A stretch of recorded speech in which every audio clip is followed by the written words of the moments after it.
All right. Welcome back, everybody. We're here with the stream again. Yeah. We're starting up the streams back up. So, as always, first things first, we're gonna go ahead and do our intro. It's gonna be a little rocky in the beginning with all this stuff. So give us a try. Give us a shot. We did start these a while ago. And we put a stop to it. Yeah. Because our scheduling was it was hard to do lives. Mm-hmm. It was hard to do lives. It was a lot easier to do, how do you say, pre-recorded podcasts. It was a lot easier because our scheduling, and we could make it in a room at a different day that wasn't a weekend and be able to get it done.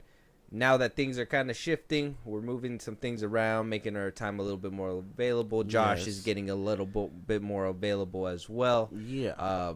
Life is going. It's going to be nice. Yeah. I'm kind of looking forward to bringing this back. So before we get into our intro and start getting into the topics and all that stuff, just a little heads up, just a little reminder on how we're probably going to be doing this a little bit forward. We got movie reviews that are going to be coming out on Mondays from here on out. That's going to be a big change when it comes down to our podcast and the way that we're doing things in general. Our topical reviews will basically be weekly roundups, and those will be done on Saturdays, which is today. If you want to be part of the conversation, if you want to talk to us in real time, Saturdays is the day that you could be able to do that. We will be doing that. And the pre-recorded, edited up, slashed up, whatever we need to do to the episode will be put out Friday. So if you guys want to catch up on last week's episode and then also catch the new week episode at the same time, it's not too far apart. It feels like it's gonna fit us both, right, Josh? I would say so. It fits us both. Hopefully it fits you guys as well as out there. And if you're new here, hey, you guys are starting off on the right foot because you guys are going through we're going through a whole rework around just to make sure that we can get good content for you guys. Yep. And also be able to work with our daily lives as well. Tell them. But yeah, I'm ready to get into this Yep, topic. let's go. Without further ado, I'm your host, JP. This is my co-host, Josh. Hey, everyone. And welcome back to another episode of the FilmBros podcast. Yes, sir. Okay, so here we go. First topic of the day. Funny. It's hilarious. We're getting release dates for the sequel to Freaky Friday with Lindsay Lohan and Jamie Lee Curtis returning for the sequel. Yes, I know, Josh. We've talked about this. You're shaking your head. You have issues. It's crazy with this particular project. Let me take this streaming thing off real quick. Hold on. Where was it again? Sorry, I'm getting used to all this again. And then let's put our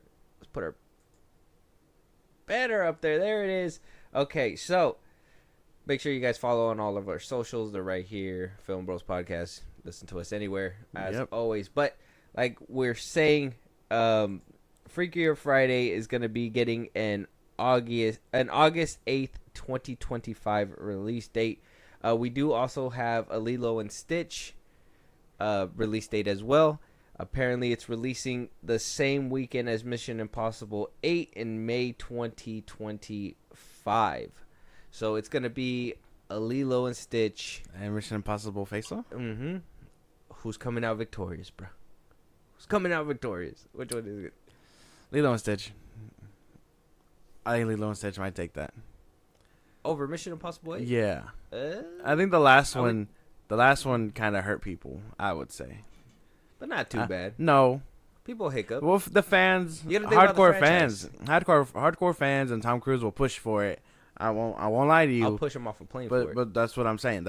That last one was kind of rocky ground. I feel like Tom would jump out of a plane for it. He would. He has. Yeah. Lilo and Stitch, although it's one of the Disney remakes, live action remakes, I don't know. I think this one's a timeless one, so it could do very well in live action, especially with the animation. Like, I'll play the little animation clip that they have right here. It's really good. Hold on. Huh? La Crista! Yeah, exactly. The Stitch looks great. Yeah, that looks pretty fire. I mean, It does look good. I can't even deny it. My thing is, here's my thing, right? It's still, I mean, yeah, nostalgia might play a factor in the Lilo and Stitch. Oh yeah, I'm a diehard like Mission Impossible fan, but we did see what happened to the last movie. I think it made like about 500 million. Yeah, and it had like a close to $300 million budget, so it barely did it. It didn't really do too well, but it came off of Fallout, bro. Henry Cavill was in Fallout. Yeah, and the Fallout was great. Yeah, that one was good. What about Rogue Nation? That one was good too. It was pretty good. Can't the track record has been solid for Mission Impossible. I'm just saying. It's had a couple stumbles. I think that people loved the first one. The second one was kind of to people. Okay. I mean, if I'm saying it right. The third one was in the good middle ground. And then you got Ghost Protocol that people weren't rocking with 100%. I like Ghost Protocol. I liked it too. I don't know why people didn't. And then Rogue Nation, which I thought really upped that. Yeah. And then Fallout, which... Shit, Again, I was on the edge of my seat when he Yeah. was up against Henry Cavill. Yeah, so, I mean, I would say they have a pretty decent track record. This franchise is, I mean, not as old as, like, Fast and Furious, right? Can I make a confession? Oh. Make a confession. Go ahead. I haven't even finished the new Mission Impossible. Fuck.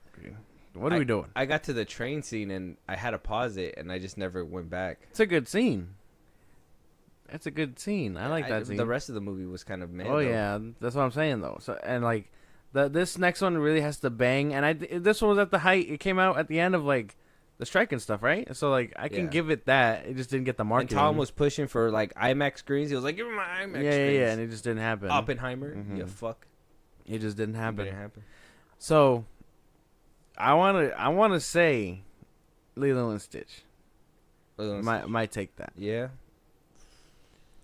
Which is probably going to really hurt Tom Cruise. But I'm okay. I mean, I can kind of see what you're saying, but I guess my hopeful side is hoping that it's just kind of like a little stumble, and Tom Cruise is going to get back on his feet with the next one, right?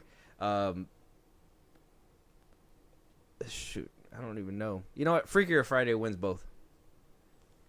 The return of Jamie Lee and Lindsay Lohan is something we need. Yeah. Freaky Friday? I don't know, man. I don't know about all that, And bro. Thunderbolts is also coming out in May, right? Of 2025? Yes. That's what it says right here. Okay. So, I mean, that's another... It comes out May 2nd, the beginning of May. Yeah, I don't know if people have faith in Thunderbolts, man. I don't know. The trailer looked nice. I kind of was rocking with it for a cool second. But I don't know. It might... May going to be a packed month? I would say so. It's not gonna be March next year. It's gonna be May. Probably May. Not bad. Lilo and Stitch, Thunderbolts, Mission Impossible. But in July we got the Fantastic Four and obviously Superman. Yeah. Decent year for movies now. What, May, June, July. So we're gonna get May, a bloodbath, and then we're gonna get June where you can maybe coast just a little bit, right? You can pick and choose a movie, and then you got July, which is gonna be another bloodbath. I just want Marvel Studios to be like, we're releasing the same day as Superman. That's what, bro. If Kevin Feige had the balls, bro, he already did it by like, oh, we started production late, and we're gonna be better than you. I'm telling you, that's just gonna be tough. I've been hearing some, the confidence is there. The confidence is there for sure, but I'm not hearing good things about the Brave New World movie either. No one is. It's not good. I think that one's just gonna hit the ground hard. Which sucks, because, again, I really think that Sam Wilson shouldn't be done like this, but here we are. And I know we know how you feel about the shield and stuff. Just don't get into all that, okay? We know. He thinks Bucky should have gotten it, and while that would have been nice... I thought we weren't getting into it, but since you brought it up... Yeah, my fault. No. Yeah, that's something different, but, yeah, Marvel Studios... I think Thunderbolts is going to be in that same caliber, though. Like, what do you mean? As Brave New World. Oh, okay. I know a lot of people are like, no, Fantastic Four is going to be different. I could probably believe that. That's post, them realizing that they've been fucking up, and stop driving that shit in, because that's all they want to really do. They're moving, they pivoted. They pivoted by that point. That's why we're getting, certain different things. But at the same time, it could be down the same vein as well. So I guess that's with a big big like skepticism right there. Yeah. There's a little bit of skepticism there. I mean, so I guess at the end of the day, we got a few great films that are coming out in 2025. So a few great ones. Me personally, I'm probably getting a ticket to Lilo and Stitch before Mission Impossible. Yeah, I would say so. Mm-hmm. I didn't see the last one in theaters anyway. I mean, neither. I think the only one. I think the last one we saw together in theaters was the one with Henry Cavill. Do you think? Just a little side note too. Do you think the whole SAG strike with AI affected that Mission Impossible because they were dealing with AI? No, I don't think so. I think it's just a shit film. People don't care about it that much. No. Okay. AI, humanity versus AI has been a thing since the 80s. I don't think it's because of the whole like meta. Hey, but we're getting close to it. You seen those Elon Musk robots? Yep. Yeah, we were talking about that. we were talking about that. I was like, oh man, that shit sounds tough. The buses and the vans or taxis or whatever. Tough shit, man. I think I seen a meme where it was like Elon Musk when Trump doesn't get elected or whatever, and then they all turn into iRobot with the red lights or whatever. Yeah. I was like, damn. I was like, at the flip of a switch. But let us know out there what you guys think. Lilo and Stitch or Mission Impossible 8. We got a few films coming out in 2025. We also have Freakier Friday. Let us know if you guys are excited for that. Thunderbolts. Brave New World as well. Those are a couple films that are coming out in 2025 that a lot of people are still skeptical on. I think Thunderbolts are getting just a little bit more love, where Brave New World is not really getting much love. We got a lot of films coming out next year. Let us know you guys' thoughts. And moving on, we got the redemption arc of Rachel Zegler, or some more gaslighting. Okay. We got a whole article. We're probably going to go through half of it, because the other half is her talking about her whole role in Romeo and Juliet, the Broadway musical that she got hired for. They do go into the whole conflict with what Melissa Barrera was talking about from Pakistan and all that stuff. They do kind of say that that's why they kind of feel Gal Gadot and Rachel Zegler aren't seeing eye to eye, because they see that conflict in a different light or whatever. So I don't know. Rachel Zegler looks like she's coming back into the light slowly. I've been seeing some more videos of her with Variety doing the actors on actors. Obviously she's trying to revamp and come back as I guess a little bit more spotless than what she is. But let's just say she started a trend, or an even bigger trend, when it comes to these like Hollywood superstars, right? Yeah. I mean, we already have the activists that speak out and do their job well, but keep their mouth shut, but speak out about important conflicts. And then you have others like Rachel Zegler, Zachary Levi, and recently somebody else that I was thinking about him right now too. Who was that other person? There was somebody recently that we were thinking about too. Oh, Jenna Ortega. She started kind of bringing herself out in that light a little bit as well, like where it's like entitled, but also, Amanda Listenberg, the one that's like, we so bored, don't fuck with your Discord. Yeah, whatever, God, bro. Dude. Like, so ridiculous, right? Why can't you just be like the star of the Acolyte? Why you gotta sing the whole song? Yeah, I'm just saying that's always gonna stick. And all these comments, I mean, just off bat mentioning Rachel Zegler, what thoughts pop into your head about her? I mean, outside of this whole, because we haven't even gotten to the article yet, outside of the whole, like, she could be spreading more information or things like that, and then including the conflict and stuff, I don't know. She sounds like she's getting better. Not, like, digging a hole, like we saw with Zachary Levi and the whole Trump thing. So I would say that if she continues down this road, I could probably be a fan of it. But I don't know. The stuff that she was doing before and saying things like that beforehand, it felt a little weird. I was just like, that shouldn't be a thing, you know? Because, I mean, like a little trauma response. Every time I hear Rachel Zegler, I just hear weird, weird, and like an echoing and sensation in my head. It's just exactly. It's hilarious. So it says here, spoiler alert, I die. Rachel Zegler says, you'll have to forgive the 23-year-old actress for giving away the ending of her next project, but to be fair, it's been 400 years since a certain Englishman wrote the play in which she's making her Broadway debut. On October 24th, following a month of preview, Zegler will take the stage as Juliet in director Sam Gold's revival of Shakespeare's best-known romance. Things are going to get intense for her. Her Romeo, played by Heartstopper Kit Connor. After all, the tagline for the production reads, "The youth are fucked." She, like I said, she is going to be in a Romeo and Juliet little Broadway musical.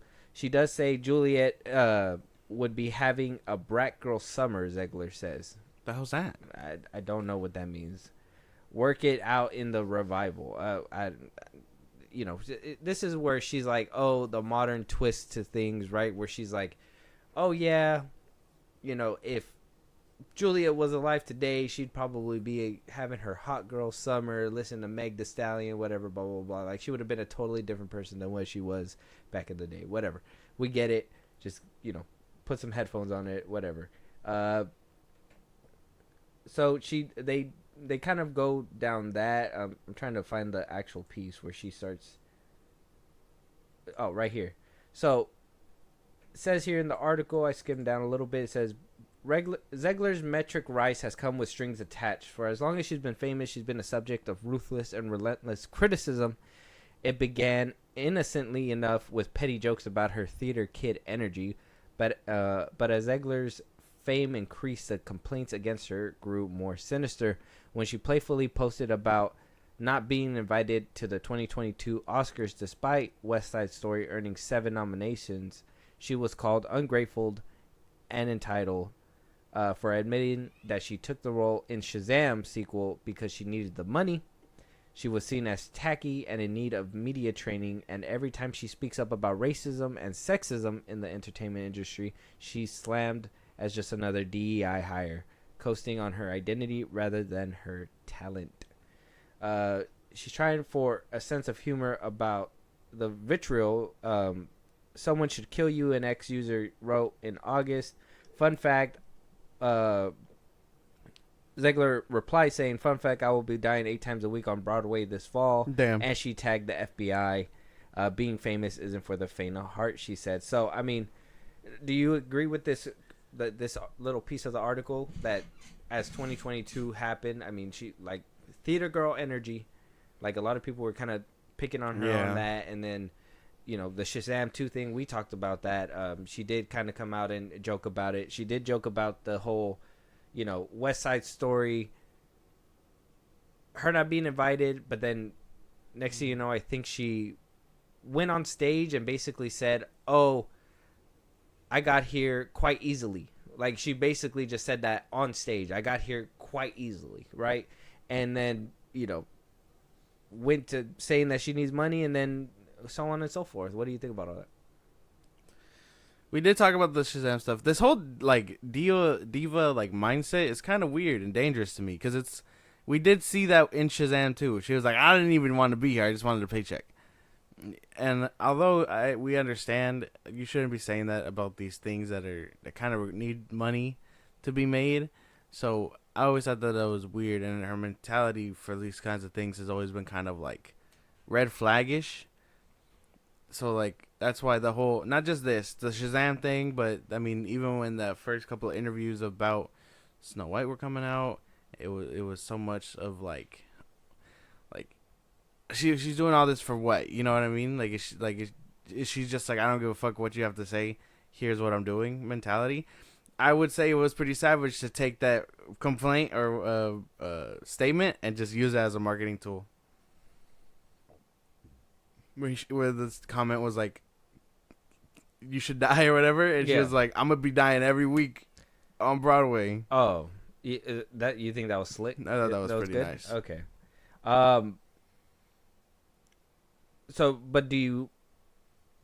Me, I could agree with the theater kid energy. Maybe that kind of plays into the whole the the whole Oscar thing where she joked about it that I got here kind of easily, but then that kind of leads into that whole entitlement kind of thing, like, oh, I was able to do it so easily. And then the needing the money, that kind of leans a little bit more. So, I mean, I kind of agree with these criticisms. I've said it before multiple times, and yeah, she can have comebacks or whatever, but at that point, you say slick shit to the people that are pointing out that you're full of shit. Yeah. That's where I have the problem. So, I mean, I can, me personally, I agree with these criticisms because I seen them in real time as we would talk about them and stuff like that. But I'm asking, like, do you agree with those? Yeah, I understand it. Yeah, not understand. Do you agree with the criticisms? Oh, of like, what her mentality is? Like these criticisms. Do you think that she has theater kid energy? Yeah. Do you think that as time went on, she started saying like, feeling a little bit entitled when she went on that Oscar stage and said that she got there quite easily? Oh, okay, yeah. That's what I'm asking. Yes. That's what I'm asking. Okay, yeah. And now I'm like, okay. I don't agree with the DEI hire though. That's something I don't agree with. I think out of all those criticisms, the DEI hire I don't agree with. I do understand that's supposed to be the diversity thing. Yeah, I do understand that the part where they say like Snow White or whatever, right? Where they're like, oh, the woke mentality that you need different things. We are gonna get to that criticism a little bit more, but I never believe that she was like a DEI hire. I think that theater kid energy kind of spills into like her work. And so she's able to get picked up a little bit easier. So that part of it, I personally don't think that she's a DEI. I wouldn't say that. I don't think. I would say there's a big difference between what a diversity hire and then just picking someone because they're good for the role. Exactly. So yeah. I mean, I haven't seen her in anything outside of Shazam. So I mean. I guess I wouldn't say she's a DI. We did say DIY? DEI. DEI. Yeah. DEI. Higher. Yeah. Okay. We did say that we're gonna watch her in Y2K though. Oh yeah. That's right. Mean, that's probably a role that we'll be able to watch. Okay. Yeah. Maybe the Snow White one, depending if you like what she says about it later on. So, it says here as we go down, when Zegler comes downstairs. Sorry, guys. When Zegler comes downstairs from her West Hollywood hotel room for breakfast, she's wearing a floral maxi dress, her hair pulled up with an oversized claw clip to show off a pair of gold hoop earrings. It's a sunny Saturday in August, and there's no makeup on her face. The look is effortless. Nobody cares about this. Zegler says, the reason I fell in love with the industry is not because of this town. She says, lowering her voice. In fact, I kind of can't stand this town. I don't like that there's a town built around the industry that I work in. It's stifling, isolating, and weird. New York, nobody gives a fuck. So, and this is where stuff kind of gets a little bit real when she makes these kinds of comments, where she acts bold and everything. Really? In New York, nobody gives a fuck? You gave a fuck when people were slamming the shit out of Snow White. That's why you're making this reinventation, right? Like, you're basically changing your whole look. Yeah. That's a gaslight in it. That's like saying Amanda Lestenberg didn't give a fuck. That's like saying Zachary Levi didn't give a fuck. They gave a fuck. They care. They obviously. Just show. I mean, I will give props to Zegler. When she went a little too far, she didn't make a music video or anything. She kind of just took a step back. Yeah. But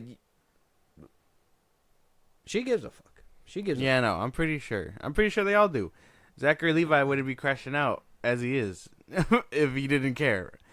So I mean, everyone says they don't care, but they do, because then they do things like make songs or crash out or whatever. Yeah, basically. And I mean, crash out hard too. Yeah, and she, in her case, I mean, she was getting a lot of backlash for whatever the Snow White news and stuff, and then she took a break from social media, so she could not care. But isn't that a form of like, I do care, so I'm gonna step away? Yeah, but you could play it off like you don't care. Like, because you could be like, fuck the internet. And, just kind of walk away, right? Touch grass. I mean, yeah, exactly. You touch grass. So you can say that that's a form of, like, not giving a fuck. Because, I mean, you at least had the self-control. You're not like KSI. It's crashing out on everyone's streams. Yeah. Shout out to him, I guess. Yeah. So it says here that Zegler's love for the FilmBros only redoubled after a 6-month shoot in the UK for Snow White, followed by the filming of the Hunger Games in Poland. It's not until you have to go. Zegler says it's not until you have to go around the world filming in different cities until you realize you love home. And then she goes and says, hold on, let me just make sure this is part of what I'm trying to talk about. No, this is about her fashion stuff. Nobody cares. Oh, here we go. Her appointment as the apple-eating stepdaughter of the evil queen drew instant online controversy, with many promising to boycott the film due to woke casting to them. The actress's Colombian heritage disqualified her from playing the princess from Disney's 1937 musical fantasy, described as having hair as black as ebony and skin as white as snow. Never mind the fact that the character is just as popular in the Spanish-speaking countries. Zegler says, she was my mom's favorite princess. When she was growing up, there's a lot of dark-haired princesses, and that's the one. There's not a lot of dark-haired princesses, and that's the one she could relate to. So they say that it's not a surprise that Mark Webb picked her, and they go on to say,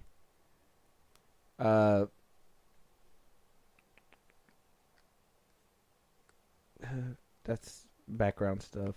Trying to. Here we go. This is where she talks about the Snow White, and this is where she feels some people feel like the gaslighting is kind of beginning. Okay. As well as the line about skin as white as snow, Zegler reveals that the new film has a new origin story for that name. It fell back. Zegler said it fell back to another version of Snow White that was told in history, where she survived a snowstorm that occurred when she was a baby. She says, and so the king and queen decided to name her Snow White to remind her of her resilience. One of the core points in our film for any young woman or young person is remembering how strong you actually are.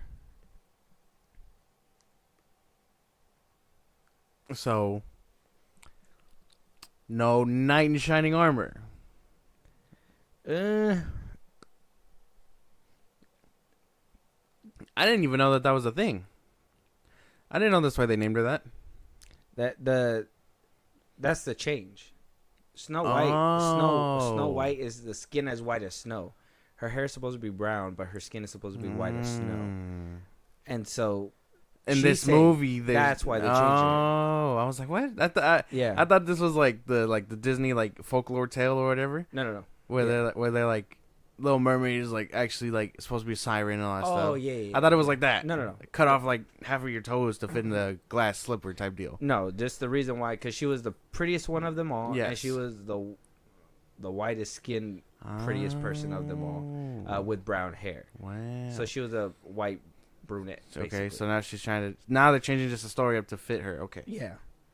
Understandable. Mm-hmm. And then it says, so she recalls the hate, saying, in all honesty, it made me sad that it was taken in such a way, because I believe that women can do anything, but I also believe that they can do everything. What she meant to convey was that Snow White wants romance, but has other goals too. I would never want to box someone in and say, if you want love, then you can't work, or if you want to work, then you can't have a family. It's not true. It's never been true. It can be very upsetting when things get taken out of context or jokes don't land. The love story is very integral. A lot of people wrote that we weren't doing the storyline anymore. We were always doing that, and it just wasn't what we were talking about on that day. Really? Because I remember right in the video. Yeah. You brought it up. Mm-hmm. You said, oh, actually, we can cut out his whole parts, and the movie would not change. Yeah. You said that. Yes. You brought it up, and if it was a joke, you could have easily said, no, but we love him, and we wouldn't do that because we want to stay true to the story that is Snow White and we love or whatever, blah, blah, blah. You follow up the joke with clarification to make sure that people don't take it out of context that way. But you She phrased it like that. You phrased it like that, and then you left it alone. Yeah. And then Gal Gadot looked at you like, hell yeah. Yeah. I don't think. Yeah, no. Clearly, that's. I think they both bounced off each other, right? Wasn't she like, she's not gonna be saved by the prince, and then Gal Gadot was like, yeah, she doesn't need to be saved by no man or whatever. Yeah, something like that. Yeah. So, kind of a lie there, because we clearly saw we heard what she said. We've talked about it numerous times. I wonder why she's. I mean, obviously, this is like an apology tour. Almost. Mm-hmm. She's reinventing. If you want to come see my movie, I got to rephrase about the things that may have been taken out of context. But that's gaslighting. Obviously, yeah. Because we saw that. We saw what she said. Mm-hmm. And now she's just like, well, that's not what I meant. And it's like, no, we knew what you meant. Mm-hmm. The whole movie had to go through rewrites and rescriptures and, just dwarves being added and all that stuff for you to come back and be like, no. There's still romance in here. Because if you would have been like, oh, we're taking the story and just modernizing it, giving her something more motivation other than love and stuff. It would have been different. Yeah, you would have probably had people rally behind you a little bit more. Yeah. But that's not what you said. She's not going to be saved by the prince. Yeah. And we're not going to, this movie wasn't made in 1907. Evidently so. You remember that shit? You remember that shit? She said it exactly like that. You know what you were trying to imply? That back in the day, women couldn't do shit. So now I'm a modern woman, so I could do shit now. Basically. It's like, ain't nobody brought that up with you, girl, on the red carpet. Yeah. My man's asked you about the changes that you might do for the film. Ain't nobody said, hey, man, what are you doing for women in this film? Like, nobody said that. Just got a little bit more ambitious. Exactly. So then she goes down a little bit more, saying right here, Zegler's not surprised by people's willful misunderstandings of her comments is par of the course for an outspoken young woman in the public eye. Zegler says, I've watched women get torn down my whole life, my whole career. Oh, fucking God. I hate these comments. Okay, she keeps going. She says, we'll watch it in the election that's upcoming. We're going to witness that for a long time, I fear. Sometimes I can feel like we're going back. It certainly felt that way when that was happening.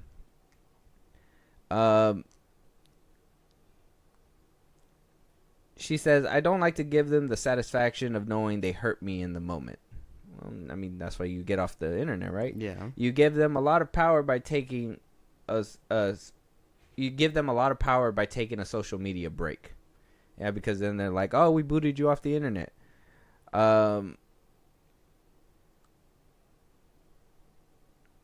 So she did it. I mean, she did go and she did take a break, but a brief break. But then she would only post to promote her upcoming stuff. And even, I'll pull up her Twitter right now because she doesn't post a lot. She only posts for like certain things. Yeah. Her last post was August 9th. Oh, no, that's a pinned tweet. August 12th was her last one. Basically congratulating the trailer that released on August 9th for Snow White. And, here's that the tweet. The post is unavailable, I guess. The FBI got him, boys. The FBI got him. Damn. It's over. And, yeah, so she's been on, but then she advocates for, obviously, for the SAG strike when it was happening. She was advocating for all that stuff, the AI and whatnot, but she wasn't on social media too often. So she only kind of went there to strike and then go retreat. Like, she played it as strategically as she can. I can respect that. Yeah, can't blame her for that one. But for the most part, these comments are gaslighting as fuck, and I don't like that. Yeah, no. You won't fool us, Zegler. That's not gonna happen. We're on to you. We know that this is all a PR stunt. They're making you say these things. Exactly. This is not what you really think. Exactly. If anything, you're like, man, fuck this movie. No. At this point, they're putting dwarves in there. I don't like this. The only bad thing, or the only thing I can really think about is that Mark Webb cannot catch a break. Because now he has to go through all these reshoots, do all these different things and all that stuff to make Snow White possible while being under the thumb of Disney. And then we got Zegler over here that went on a whole fucking rampage and then now is trying to piece everything back together. Yeah. Then you have Gal Gadot, who is just silent. Yeah, she just wants to work. She's been getting dragged quite a bit for a while, so I think she just wants to do her work. Whether it's good or bad is up to you, though. I don't know. Yeah, I mean, what work? She had a baby. I don't know. Are we forgiving Zegler on this apology, George? I don't even know she had a baby. No. No. No. You see through the facade? I do. Me too. We see through your shit, Zegler. You won't fool us. Yeah. Zegler. Yeah. I would say that I think if she just has to continue this route of being like, I'm sorry about the things I said. I really meant this. And in which case, I think she can end up on our good side once again, but not like this. Not through gaslighting and lying to us. Yeah. If she would, I would have took it a little bit different if like she would have been like, hey, like, you know, I did make those comments. And there were bad jokes. There were poor jokes. Yeah. And then chose to explain. Now, the way the comments make it sound is like we took it out of context. That we... She said it like that. I'll pull up the damn video. I know what you said it like. You said it like, look at these motherfuckers, they fucking with me. Like, yeah. You know what I mean? So, I don't know. Let us know what you guys think, though. Let us know what you guys think about her comments.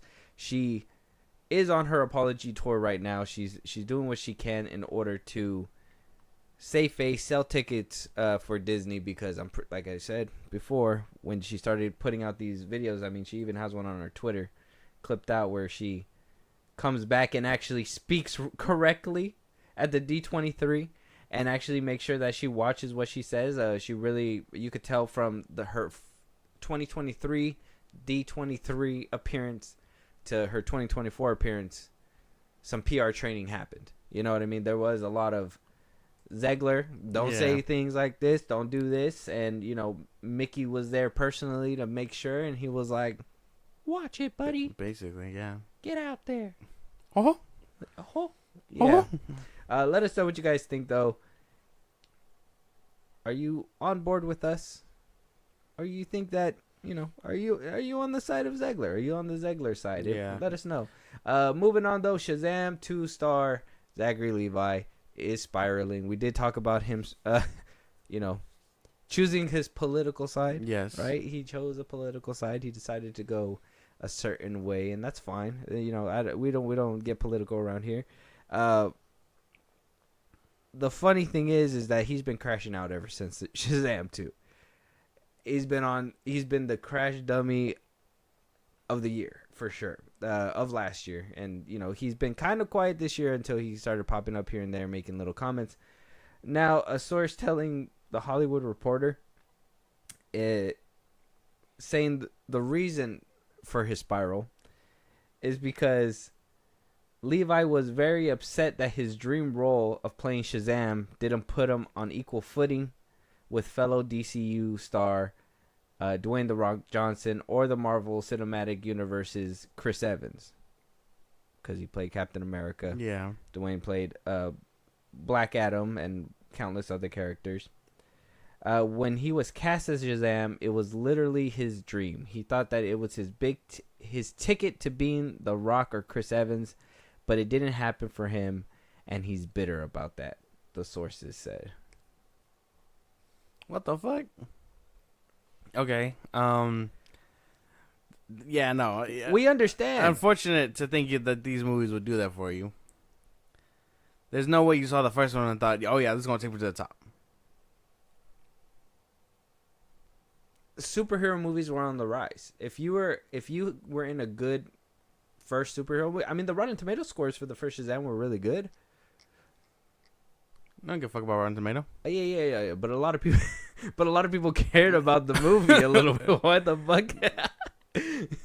A lot. Yeah, okay, but comparatively speaking to the other Rotten Tomato movies, it did really well. I don't know. A lot of people liked it universally. That's what they say. But you don't give a fuck. Yeah, no. I mean, not the Rotten Tomato score, but they probably would have if they were better. I would have totally imagined that. Yeah, you're gonna get more roles and more acting chops if your first two didn't. I mean, if your first one wasn't too bad, and your second one wasn't fucking atrocious. I would have very much imagined that he could be up there, but no, he bailed and then acted really desperate on the second one, and now he's just crashing out when he probably could have had that acting role forever ago. See, the first one got a 90% certified fresh and 82% on the popcorn meter. Oh, wow. That was a lot more than I was expecting. Yeah. The second one dropped significantly. But at 90%, that's a lot. Now, it didn't make hella fat stacks of cash for sure. I know that for a fact. It did not make stupid stacks of cash. But, I mean, people liked it. People enjoyed it. I think I can honestly say I had a decent time with it. I don't think I'm going to oogle and ogle over Shazam. Okay. But, I mean, when I was watching the first one, I was like, okay, this isn't the direction I wanted my DCEU to go. But I do think that, there is potential for this character. And then the second one came out, and I was like, holy shit. Hit like a truck. What happened to the potential of this character?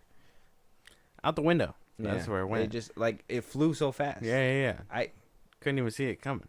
Or going. Anyway. Yeah, nah, man. Expecting Shazam to take you to where you wanted to be probably would have been a smart move if they were good. He got a little cameo in the CW little universe multiverse thing. Anybody give a fuck about that? Oh, shit. I don't even think they showed his face. No, they don't. No. Yeah. Sorry, Zachary Levi. You're the only one that is crashing out really bad. You need to get a PR team and have them fix your shit for you.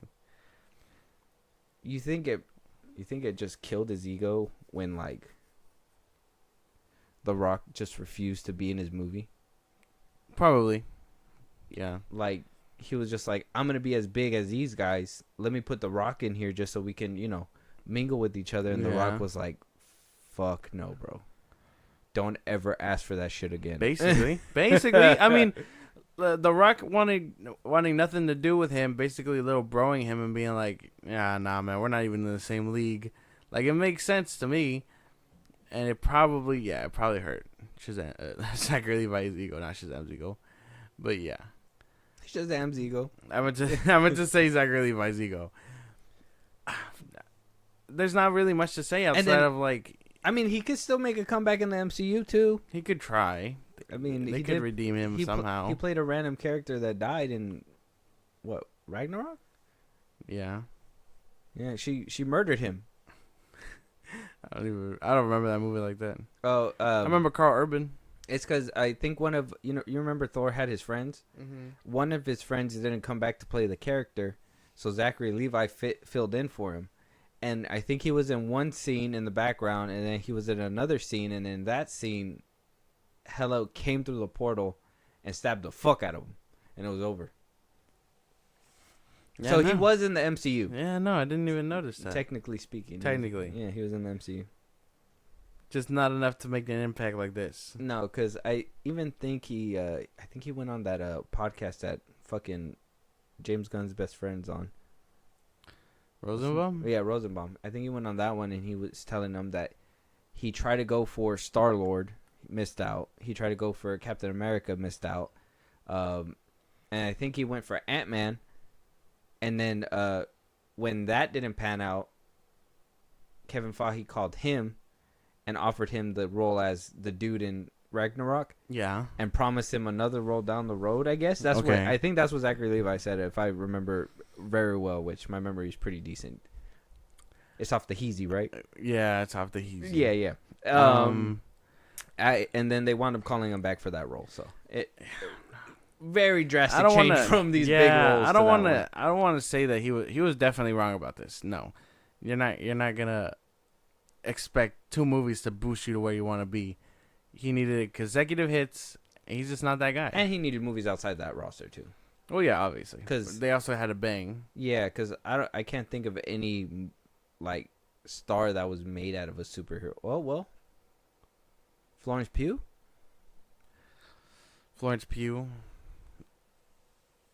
Just about anyone who's worked in America the MCU. Chavez, she doesn't have a career. No, she's doing Dancing with the Stars. Holy fuck. Yeah, what's her name? Zolo Chavez. No. I don't know her real fucking name. I try to guess. I don't know. Oh, Xochitl Gomez. Oh, there you go. Yeah, there you go. Good shit. Yeah. Okay.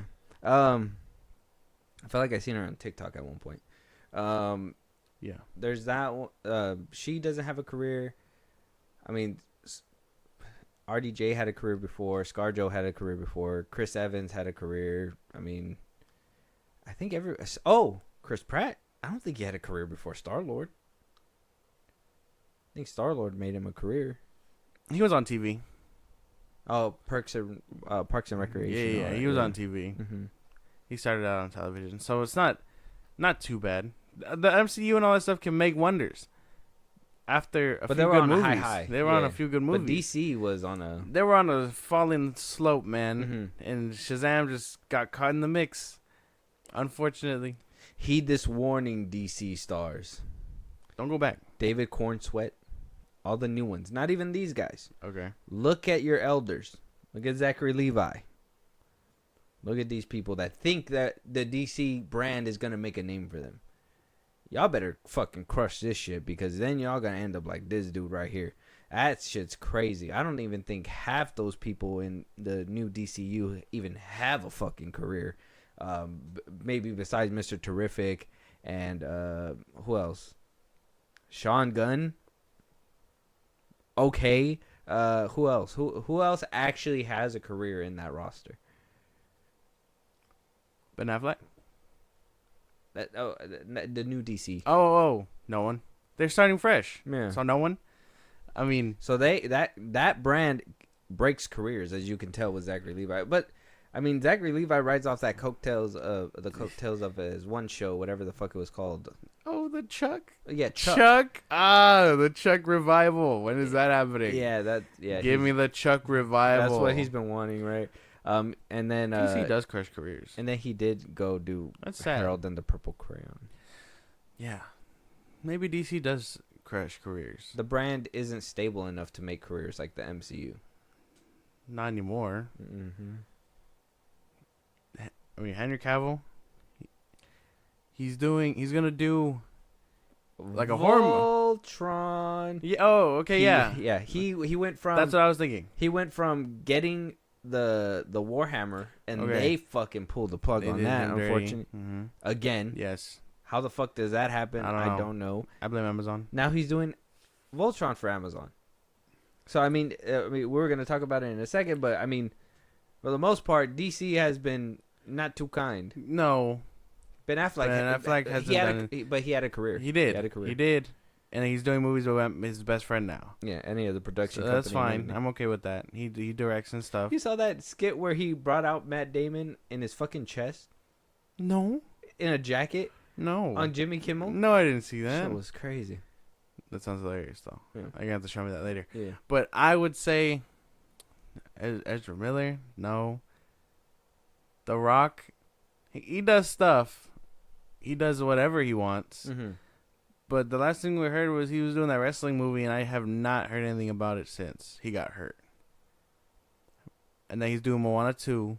Mm-hmm. So The Rock will do whatever he wants. I mean, he had a career before. Black Adam was like a little passion project that could have turned into a hostile takeover in a second. But it didn't work out. Mm-hmm. I think Black Adam, technically, with his name attached to it, has been in the works for like 13 years. Yeah, it was roughly around the same time as Ryan Reynolds and Deadpool. Mm-hmm. I know there's a lot of people, and we haven't even seen them in quite a minute, and you're telling me you want to take new names and build them up? I don't know if that's going to work out. It's going to shoot a lot of people in the foot. It's going to shoot a lot of people in the foot. They're going to end up like Zachary Levi, middle-aged and not knowing what to do. Let us know your guys' thoughts when it comes to Zachary Levi, though. If he's bitter, he's bitter, and there's nothing we can really do about that. Basically, yeah. He's bitter. Stop being so sad, my boy. He's a bitter old man. Stop being so sad, my boy. He's just been losing his fucking mind. All right, moving on. Yes, Henry Cavill signed a new deal. So he jumped from Warhammer, and Amazon was like, you know what? Probably not that one, and then moved him to Voltron. He's set to star, so that's good. He's still getting the star role. Script's going to be wrote by Ellen Shannon. I guess they did Red Notice and Skyscraper. She wrote both those movies. I've never watched Skyscraper, so I don't know. But Red Notice was okay. Very content driven.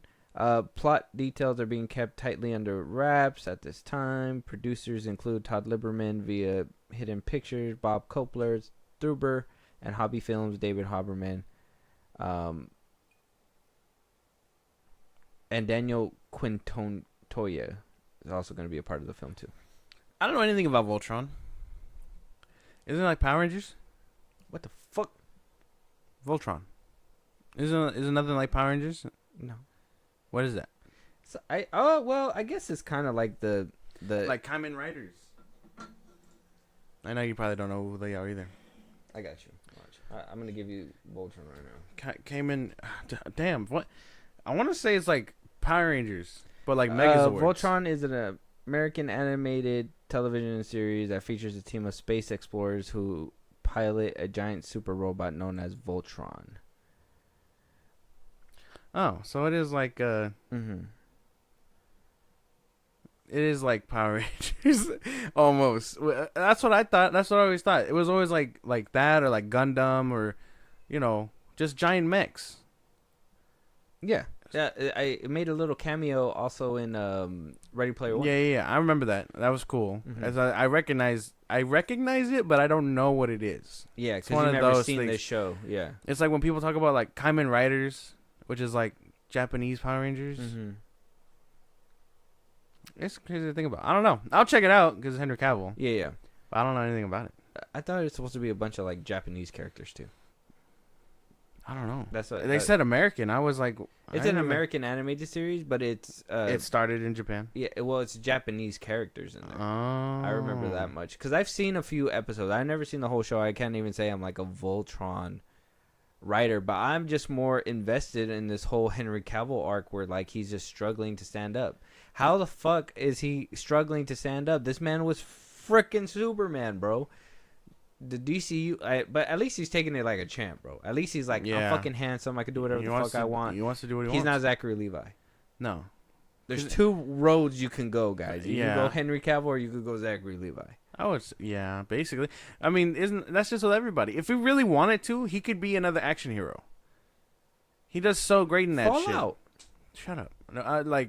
No, not like Fallout, but like he did really good. Think about it. He did really good in Ungentlemanly Warfare. Oh yeah. If he did more shit like that, he'd be in his bag. Yeah. And I understand he wants to do this nerdy stuff, which is cool. Warhammer and stuff. That's such a passionate thing. He's a gaming nerd. Yeah. Let him be a nerd. Yeah, no, I'm saying it's cool, but the odds of picking up something like this versus a dime a dozen role like that are more likely in his favor. Yeah. But I understand that this is like a nerd in him that wants to do it, which is cool. Because he wants to play the characters that he wants. Yeah, I understand that. He's not very much like... But then when he does take other roles, it's like, I mean, they're not hitting with the audience either. That's the problem. It's because people on their taste, man. Yeah. It's people on their taste. And Gentlemanly Warfare was great. That shit was really good. You can't even... I wasn't even expecting it to be that great, and it was great. Yeah, that shit was really good. But, I mean, I love Henry Cavill. I'm going to watch this. I'm going to watch whatever this is. If it gets made. I'm pretty sure it'll be made. That's what I'm saying. Like, because he had The Witcher, right? He thought he was coming back, and he stayed with The Witcher. I think he did 2 seasons, right? Mm-hmm. They're on season 3, and they doing it with the new guy. He left. He was threatening to leave. He left because of the people veering away from the actual source material. And he was like, to the games. And then he was gonna come back as Superman supposedly. So he was probably like, and then he was fired as Superman. Got done under. Got Warhammer. Warhammer was in development. Got dismissed, and now it's Voltron with the same studio too. By the way, that's what I'm saying. I wonder why Warhammer didn't make it. I don't know if it's because practically the studio's like, hey, Warhammer is gonna be like made this way because it's supposed to be made this way, right? It's supposed to be made studio way, right? Yeah. Let's say the studio way, because you can't do the same exact thing as you do in a video game. You got to make it this way. No. Yeah. If that contradicts with what the story is happening within the video game, and Henry Cavill's like, no, I played the game. That's not the way the game goes. I want it to go this way. and he has equal say, and they're just like this, and they're like, well, then we can't make it because you want it this way, we want it that way, and we don't want to lose you, so we're gonna go somewhere else. If that's the trouble that he's having, he got to let it go sometimes. I would say so. Like, he should build up a bit, get his own production company, and then he could just start making whatever he wants. That would be my go-to. I know a lot of actors. I know that's like every actor's go-to. The Rock chose to do that kind of move and stuff, and like he stars in everything he's in. But like, sometimes you don't have to star in everything you're in. You know, you could just make it. Have someone else do your vision. Mm-hmm. And if they try to give you notes, just be like, whoa. You played the game? You know what you're talking about? If not, shut up. Get in the fucking camera. That's when I know that it's an actual production company. And you not just being like, I have notes about what my character is doing because it's not accurate. And then there were a producer and someone else above him will be like, nah, we don't really give a fuck. It's like a title. It's like when a rapper goes off and makes their own label. Yeah. I put quotations there. Yeah. They still got a upper management. They still got like actual streamers that they got to go through. They got all these things and blah blah blah. Yeah, but I would imagine in a movie capacity, it's a little different because I mean, people can go up to him with scripts and stuff, and if he's like, he can just make it and tweak it himself. If you have a production company and you have a producer tag, then you have a team that's gonna help you do that. But if you're just an actor, you're basically alone, and that's right. And then you're considered a diva. Yeah, he needs to do good shit. Got to do his dirt. I don't know. I love Henry Cavill though. We're still following his arc. Yeah. In the time that he's been Superman, we've seen him in The Witcher, and A Gentlemanly Warfare and Fallout, I think. Yeah. Yeah. Well, he was Sherlock. Oh, yeah. He was Sherlock in the Elona Holmes movies. 4 roles? 4. Since Batman v Superman in 2016? Since Zack Snyder's Justice League, yeah. Zack Snyder's Justice League in 2021. But that was technically made all the way back in 2017. Yeah. It's 2024. So let's say 2017 to 2024. How many years is that? 18, 19, 21, 2, 3, 4. That's 7 years. We've seen him in about 5 roles. More or less, yeah. Is that good? Is that a good amount? I would say so. He was doing a lot. He was doing TV, and then I mean, TV shows take a while. Yeah. And then he ended up leaving because of Superman, and then he was fired as Superman. Like 4 or 5 roles. Yeah. I don't know. Shit's crazy. Shit's crazy, bro. I don't know. Henry Cavill. If Superman can't even be a movie star, bro, I don't know what else can, bro. I don't know. Let us know what you guys think, though. This is interesting shit, bro. Henry Cavill's going through his weird bumpy arc right now. Spider-Man 4 rumors. A lot of different kind of rumors coming out now. Obviously, we do know Destin Daniel Cretton, the man who made Shang-Chi, yes, and is in the works to make Shang-Chi 2, is also going to go ahead and do Spider-Man 4. It's going to be great. Tom Holland's supposed to return. Apparently, we got some more rumors, and dude, there's some rumors that are just going all over the place and not sticking to anywhere. So we're going to try to talk about these rumors, but like we always say, when it comes to these kind of rumors, take it with a grain of salt. Take it with the fucking grainiest of salt, because who knows? I literally saw something with, like, supposedly Mr. Negative is going to be there. I'm like, bro, they just did that in the PS5. They're not going to do it again, bro. It's just not the time. I mean, unless Destin Daniel Cretton is very, like, adamant about it. I guess. Maybe. Who knows? So they got some, I guess, plot details, some rumors. This is also coming from My Time to Shine Hello, apparently. So people are claiming that. That's kind of scary as well. Yeah, that's weird. So apparently Michael Keaton will return as Vulture. How's that going to happen? Who knows? Who knows? We saw him last in Morbius, right? Yeah. We got the tweet right here, too. Cameo Morbius. Vulture could be returning. They're saying other villains as well. Some of them even considering Doctor Doom in a cameo appearance or so. Zendaya will return for Spider-Man 4. Okay. They're also casting a second female lead. And let me see what the whole tweet says. It says, I hear Zendaya will be back for Spider-Man 4. The film from June until August, then moved to Dune 3. The movie will have a second female lead. It is unclear who she is. They're casting a new group of classmates for Peter and 2 new villains. Also, Michael Keaton is coming back as the Vulture. And then a second villain?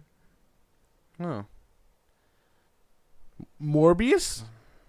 We did talk about the fact that, you know, they're going more cosmic level or more Avengers level threat for Spider-Man 4 instead of doing that street grounded feeling. I think in our last episode, too, we did talk about that. We could potentially see Spider-Man and Tom Hardy's Venom going at it. Yes. And then also that they could possibly be teaming up and fighting symbiotes in Spider-Man 4. Yeah. What are we making of all this? Where does Vulture come into play? Are these scoops reliable? Is this just noodles being thrown at the wall? Yeah, it's all nonsense to me, man. How the fuck would Vulture get back? That's 1. 2, I don't think MJ should come back so early. I think they should play it out to where he meets like Gwen or something like that. College arc would be nice, but I don't think he should meet MJ again so soon. But I know that Zendaya is like a big draw, so of course they're gonna bring her back. I thought she would have been in her what is it? What's that? Euphoria. No. Black Cat, if that's a potential second female interest, all right, cool. You know, it is what it is. I don't know how he'd get the symbiote. I don't know how he'd fight Eddie Brock's Venom. I think all these things kind of just they basically scream reaching to me. They scream reaching. Yes. That Mr. Negative thing too. Reach. Oh yeah. Fuck. Mean reach. Dude, people are so like creatively bankrupt because they're like, who's the Spider-Man villain we haven't seen? Oh, we haven't seen live action. Oh, Mr. Negative. Yeah, we saw Mr. Negative in the game. Yeah, but imagine live action. I don't need to. I fought him already. Yeah. In the game. There's nothing more that you could show me outside of like. I mean, no, you could show more. I mean, there is more potential for Mr. Negative, but I don't think so. When you see him so soon, it's just very. It'll draw too much comparison, right? Like you see him so soon, it'll be like, oh, they did him better in the game. Oh, they did him better in the movie. Oh, this was better in the game. Oh, this was better. You want to give it some time to breathe, and then give your own interpretation later. Give me Scorpion, goddammit. Scorpion, he's right there. Get the same guy to play him. He is right there. Scorpion, he's been there. The Chameleon, that would be cool. Hobgoblin, also pretty fucking cool. You know what? What if he's just so fucked up by the fact that he was so sure that Adrian Toomes knew who Spider-Man was, and he was just like, wow, he didn't know. Goes back to his cell, and he's just like, you remember the post-credit scene? Yeah. He was like, I hear you know who Spider-Man is, and then he's like, if I knew who he was, he'd be dead already. And then Scorpion just walked away like, fuck, bro, he fucked my head up for life. And then he went into the cell. He's like, damn. He probably would have killed him. Yeah. Yeah. Just criminals chopping it up. Yeah, exactly. What are you in for? Spider-Man got my ass. He hit me with that 1-2 combo. Better than, you know, Paul down the hall. Homie got punched by the Hulk. Like he could not have any more bad day of a week than being an Avengers level villain. Yeah, no. But all these rumors, dude, like I know we get rumors all the fucking time about movies and all these kinds of things. The ones for Spider-Man always sound like unrealistic. You know? Because he's not real. Just kidding. What a way to like fucking shut shit down. What the fuck? Way to just like stop everything in its tracks. I would have been like, what? What do you mean by that? Like he's not a real motherfucker? What do you mean? No, it's it's because with Spider-Man, I think he's been around for so long. Like, think about it. He's been around for so long, so many adaptations already. We already got like, 4 if you count the Japanese version or whatever. Different iterations, probably even more, right? And obviously animated and whatever. All types of yes, yeah, all types of cartoons. So we've seen them all the time. Like we've seen we got a fucking Spider-Verse movie where it's just bringing them all together. I think that's just the point. Is that No Way Home had nowhere else to go. That's what they should have called it. Nowhere else to go. Damn. Cul-de-sac. Creatively bankrupt. Yeah, exactly. Like, you have to go back to what you had because there's nothing. Where else can you go? So, like, Sony already knows that. So, they're going to milk whatever is giving them money. They saw No Way Home gave them that. So, that's what they're going to do. And so, these fans are going to speculate all this different shit when they know themselves that half these villains can't even make it into live action. El Muerto? Bro, why? The wheel, wall. This is what I mean, though. Like, half these fools could possibly be like opening scene villains. Like, you could just put them in the opening scene. People would be like, "Look at that! I like that. I've seen that. I've seen him in the comic book before. He's a little niche villain, little cameo kind of thing." And then move on. God, do the Enforcers. That'd be cool. Yeah, and it could be like I said, why don't we get those scenes where, like, it's just opening and you see the superhero doing some superhero shit like he's supposed to, and then the story goes. Get to the next point. Yeah. Like, the story could totally open up with, like, I don't know, Peter putting away the Enforcers and stuff, and instead of them being a recurring villain throughout this first movie, and the second one be like, again, he's just catching them because they're meant to be around. He can't kill every villain. Well, is it? I think I think I'm pulling it straight from, what is it? Into the Spider-Verse. Yeah. Beyond the Spider-Verse. They did a beautiful thing. They did something smart. They created a villain without creating a villain, right? Like, they basically showed you the makings of a villain. Yeah. In the background, and then brought him into across the Spider-Verse, and made him this big villain that he's gonna be in the third one.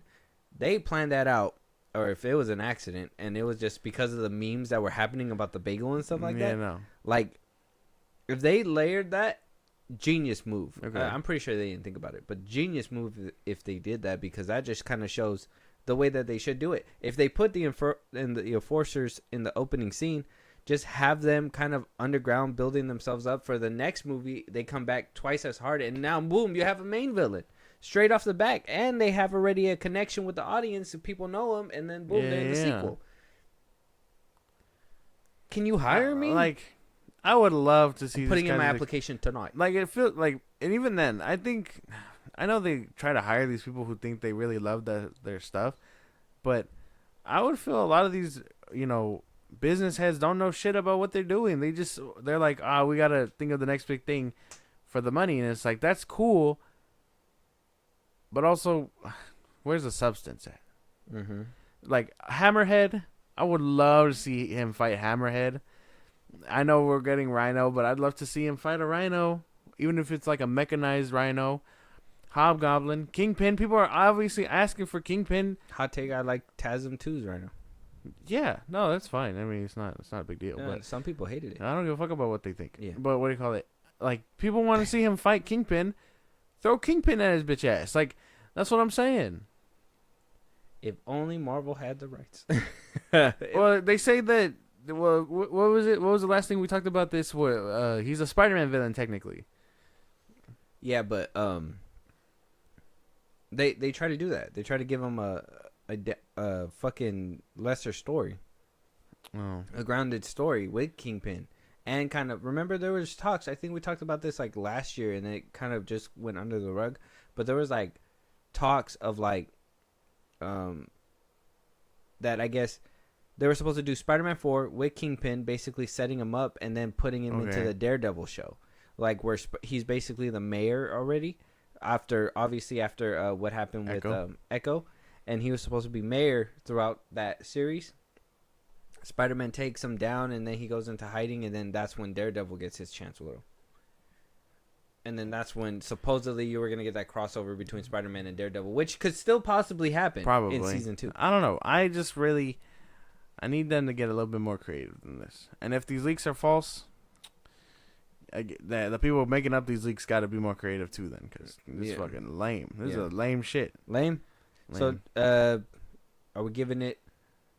Is this a debunk, or is this a... I'm riding with this kind of... Debunk. Debunk? I'm not with this. Straight debunk? Nothing more, nothing less. Yeah, no, man, I can't. Straight trash, he says. Maybe it's just because I care about Spider-Man as like a whole, and I don't want anything less. But yeah, no, I wouldn't vibe with any of these ideas. You just say no to everything. Just say no. Yeah, I'm good. Yeah, no, I don't need no. Okay. Zendaya, like I said, I think Zendaya coming back like immediately would be lazy as fuck. Oh, so you don't want her back either? Not anytime soon. So you want to see a Gwen Stacy? Yeah. Okay. Who would you want to see? Yeah. Don't ask me that. Oh, I couldn't tell you. That's not my job. I'm just here to provide the whoa. the story. Why don't you want to give a good female counterpart to Tom Holland? What are you doing here? Somebody who would be good to the story. Okay. Who would be a good like side by side? Because I personally, I know they date in real life, but I don't see them. I don't think they look good together. Zendaya and Tom. Okay. I guess. I don't know what that means, but yeah. Yeah, I know every couple, but like, there's some that are like satisfying to see and be like, that makes sense. And then there's some in your head you're just like, that shouldn't happen. Yeah. You ever seen a tall girl with like a short man? Yeah. Like, whoa. Talk less of water. Yeah. No, I'm just kidding. I don't know. I mean, I do know. I just have the characters in my head. I don't know who could play them. It's not my job to do. I supply the story. I think Zendaya is taller than him too. Yeah, she is. Yeah. I think that's where my shit is. Height. Anyways, let us know what you guys think about this. Oh wait, I want to give a take. Okay. Sabrina Carpenter. You know what? Let me be realistic. I'm okay with that. Oh yeah. Yeah. Sydney Sweeney. No. Oh. She could be Black Cat if she wants. You're sick. Maybe. you might be right on the money with that. I don't even know. She can act. That's the thing. Sabrina Carpenter can act. No, just because she does a couple little skits on the damn thing. No. She used to do TV. Oh, did she? Yeah. When? She was on Disney Channel. What the fuck? When? What was she on? She was on. I think she did Girl Meets World, and then she did a couple more shows. I think. No. Yeah. Really? Mm-hmm. Oh. She started on Disney Channel. I thought she was just a singer Mm-mm. who was like putting albums out for like years. No, she started off like and then she Ariana Grande, and then she dated fucking Shawn Mendes and just rocketed her shit up. Mm-hmm. There, yeah. And was like, oh shit, bro, you fucked up and cheated on me. Espresso, all these other songs about you, like. And Camila Cabello over there fucking doing her fuming, shit. Yeah. fuming. Yeah. I heard a song on the radio where she was like when you kiss him or whatever, you think about that you're kissing me because I've kissed those lips. I was like, that's a crazy ass burn, Camila. No, she's bad. And you think that they'll be like, yeah, we're over him. If she wasn't fuck, I forget her name. If she wasn't like, I want to say she's probably like Tom Holland's age, but it's this chick from Cobra Kai. Oh, she was in Jessie. I can't remember her name, but she's kind of a blondie too. So, I mean, I could probably see that also. Let me see what her name is. It is Peyton List. Peyton List. Peyton List. Let me see. You got a picture? I do have a picture. Give me 1 second. Looks like that. You're fired. All right. You're fired, bro. You're fired. What the fuck? Hold on. I'm telling you. Let me. Peyton List. You said. You just. Yeah, for like a Gwen Stacy. Gwen Stacy. Yeah. I can see it. Tell me I'm cooking. I know it. Oh, okay. Maybe in this picture. I see it in this picture right here. With the short hair. Kind of. I don't know. Not very appealing. I don't know. Easy squeeze ketchup is in the fucking search bar. What the fuck? I'm not putting that. What the hell? Let us know what you guys think, though. Who do you think could play a Gwen Stacy for Spider-Man 4? If that is the love interest, that'd be interesting for them to go for that. What? Is that a third time? Second time? In live action? Gwen Stacy? Yeah. Yeah. Second time. No, wait, third. No, third, yeah. You're third. Because they did. Toby had one. TASM didn't have Mary Jane. Yeah. They almost had a Mary Jane. Almost. And then they cut her. Yeah. What the fuck? So there is a Mary Jane out there. God damn it. Yeah. A-Rod, you motherfucker. No. Yeah. Crazy shit. Let's know you guys' thoughts. Yeah, I guess just let us know. Because I guess painless is too harsh. Yes. And we still got more rumors. Daniel RPK coming out saying that we got a few bumps down the road. One big thing that I think a lot of people, when I read these comments after we talk about the tweet and stuff, is that people are forgetting that Secret Wars is the end of the MCU in general, right? Like the old MCU as we know it, and that they're gonna completely revamp and move on and do all these things or whatever, blah blah blah. Maybe do some recasting, maybe bring back old actors, bring back new actors, do whatever, but it's basically going to be a new universe, new timeline, new whatever, starting from scratch, building up to something epic. Once again, Secret Wars will be that last. So we got some news on Doctor Doom, right? Daniel Rickman says here on this tweet, is that